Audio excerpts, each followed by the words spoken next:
뉴스 속 경제 이슈는 더 쉽고 깊게, 최신 고용 동향은 더 빠르게 전해드리는 고용브리핑 365 시간입니다. 김지수 기자와 함께하겠습니다. 안녕하세요. 네, 안녕하세요. 오늘 어떤 이슈 가져오셨나요? 네, 오늘은 좀 우리의 정말 일상과 아주 밀접한, 생활과 밀접한 금융 관련 소식 두 가지 들고 왔습니다. 네. 첫 번째는 바로 차고 송금 반환 지원 제도입니다. 요즘 모바일이나 인터넷으로 송금하는 분들 많죠? 편리하긴 하지만 한번 잘못 누르면 엉뚱한 사람에게 돈이 갈 수 있습니다.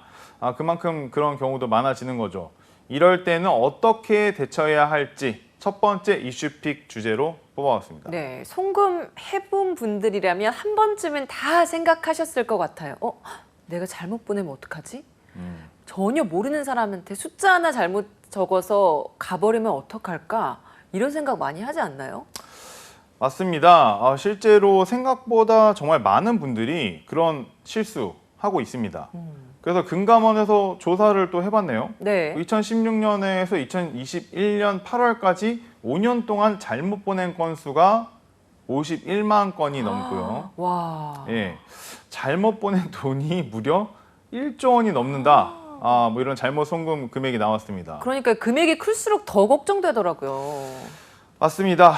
실제로 문제는 돌려받기가 쉽지 않다는 겁니다. 2018년부터 2020년 8월까지 보면 잘못 보낸 돈에 비해서 돌려받은 돈은 절반 정도밖에 안 됩니다. 그러면 이렇게 만약 잘못 송금했어요. 이 잘못 송금한 걸 알았다면 어디서부터 해결을 해야 되는 건가요? 일단 그 은행에 알려야 되나요? 네. 일단은 은행에 알려야죠. 그래서 보통은 내가 거래한 은행의 고객센터로 전화를 해서 네. 돈을 잘못 보냈다. 이제 이렇게 알리는 게 이제 먼저이고요. 이제 받으신 분에게 해당 은행에 또 이제 연락을 또 그럼 가게 됩니다. 그러니까 내가 해당하는 제 계좌번호가 있는 그 은행에 먼저 알리면 그 은행에서 또 보낸 사람의 그 은행에 또 연락을 서로 또 주고받으면서 문제가 해결되는 거군요. 그렇죠. 다만 문제는 뭐냐면 이제 운이 좋은 겁니다. 그래요. 한번 잘못 보낸 돈은 법적으로는 돌려줘야 한다는 어떤 은행의 어떤 차고, 그러니까 은행 자체가 차고 송금을 하거나 고객에게 타인의 개인 정보를 알려줘야 할 어떤 법적인 근거가 좀 없는 거죠. 그렇구나. 이 중간자인 은행 입장에서도 사실 중개만 해줄 뿐이라는 건데 이럴 땐 그럼 어떻게 해결해야 될까요? 은행의 도움도 받을 수가 없었다. 뭐 이렇게 본다면은 보통은 이제 소송을 통해야겠죠. 차고 송금 회수를 이제 할 수 있었습니다.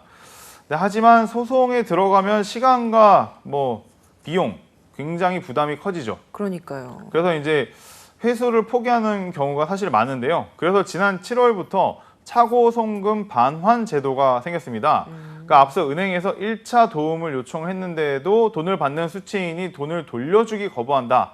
그러면 2차적인 방법으로 활용할 수 있는 겁니다. 송금 실수한 사람들 다 이 제도의 도움을 받을 수 있는 건가요?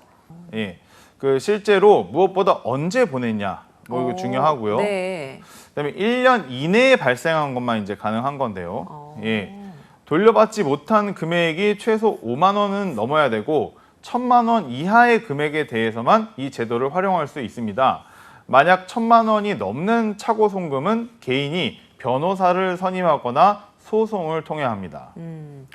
실수한 걸 뒤늦게라도 알았다면 미루지 말고 최대한 빠르게 신청을 하면 좋을 것 같다는 생각이 듭니다. 자, 그럼 어떻게 신청 절차를 밟으면 되는 건가요? 네, 이제 반환 지원 신청 절차는 네. 예금보험공사 홈페이지를 이제 통해서 하거나 상담센터를 이제 통할 수가 있는데요. 예금보험공사는 이제 돈을 회수하고 회수하는데 들었던 법원 행정 비용 등을 제외한 후에 그 송금인에게 나머지 비용을 돌려줍니다. 신청 접수일부터 차고 송금 반환까지 약 한 1에서 2개월 정도 이제 걸리는 걸로 나오고 있습니다.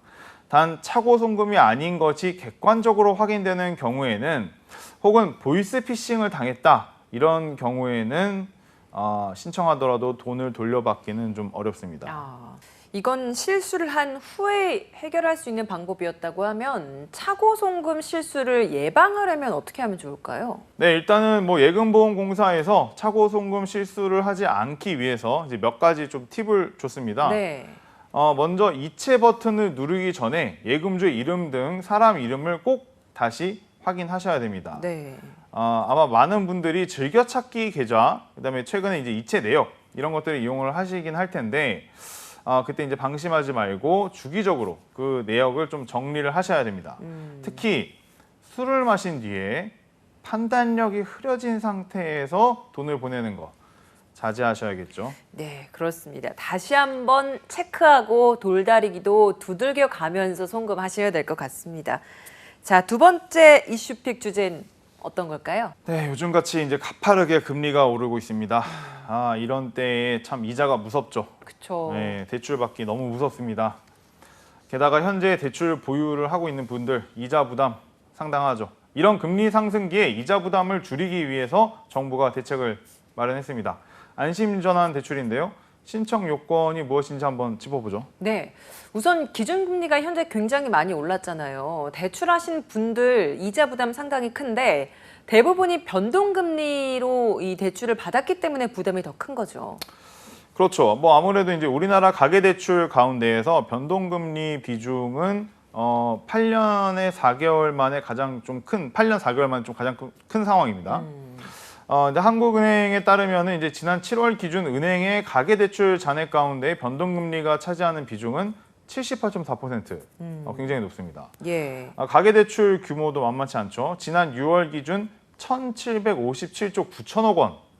엄청난 금액이고요. 한국은행이 기준금리를 0.25%포인트 올릴 때마다 한 해 이자 부담만 3조 4천억 원이 늘고 있는 가계부담의 상황입니다. 예, 이게 0%대 금리 시대였기 때문에 이 변동금리를 택했던 분들이 더 많았던 것 같아요.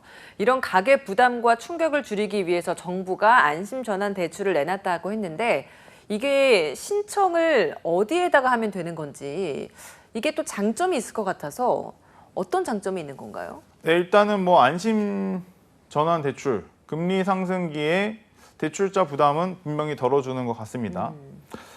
그래서 실제로 정부가 이제 도입을 해서 이제 가계부채 완화 좀 도와주는 거죠. 네.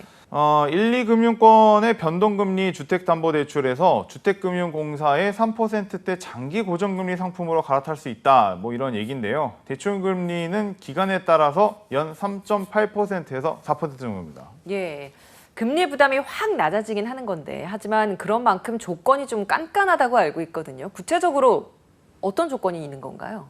네, 이제 일단 올해 이제 시행이 되는 우대형 안심 전환 대출 같은 경우에는 소득 기준이죠. 네. 부부가 합쳐서 연 7천만 원. 그리고 주택 가격은 4억 원 이하 1주택자. 네. 기존 대출 잔액 범위 안에서는 최대 2억 5천만 원까지 대출을 받을 수 있는데요. 네. 소득이 7천만 원을 넘는 가구의 경우에는 내년에 나올 일반형 한번 노려봐야 될 것 같습니다. 그러면 어디다가 신청을 하면 되는 건가요? 신청 기간은 주택 가격에 따라서 좀 다릅니다. 네. 실제로 지난주부터 시작돼서 이제 오는 28일까지 주택 가격이 3억 원까지는 신청을 할 수 있고요. 네. 그다음에 4억 원까지는 다음 달 6일부터 신청이 가능합니다. 주요 6대 은행은 각 홈페이지나 영업점에서 신청을 받고 있고요. 그 외 은행이나 제2금융권은 주택금융공사 홈페이지 앱 이용할 수 있습니다. 예, 좋습니다. 자, 현명한 금융 생활을 위한 정보들 오늘 소개해드렸는데요. 차고 송금 내 얘기가 아니다 생각하지 마시고요. 이런 구제 방법도 있다는 거 미리미리 잘 알아두면 좋겠죠. 또 신청이 이뤄지고 있는 안심전환대출도 필요하다면 잘 살펴보시기 바랍니다. 오늘도 김지수 기자와 함께했습니다. 고맙습니다. 네, 감사합니다.